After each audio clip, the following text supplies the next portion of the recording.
So paano nyo tutugunan o pinaghahandaan itong resulta ng report ng hearing ng Justice Committee, Attorney Powa, sir? Sabi, Opo. meron na pong probable cause against VP.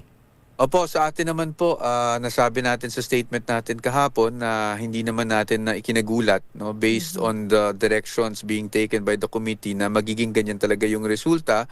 So, syempre po, ang mangyayari pa naman po ay magkakaroon ng committee report sa pagkakaintindi ko at iaakyat pa yan sa plenary, no, for yung 1/3 vote na kinakailangan para matransmit yung articles of impeachment sa Senado.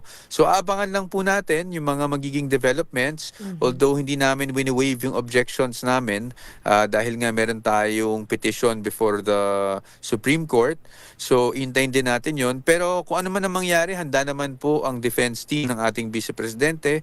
Hindi lang para depensahan siya, pero para maipakita rin sa ating mga kababayan na walang basihan yung mga binabatong aligasyon laban sa kanya.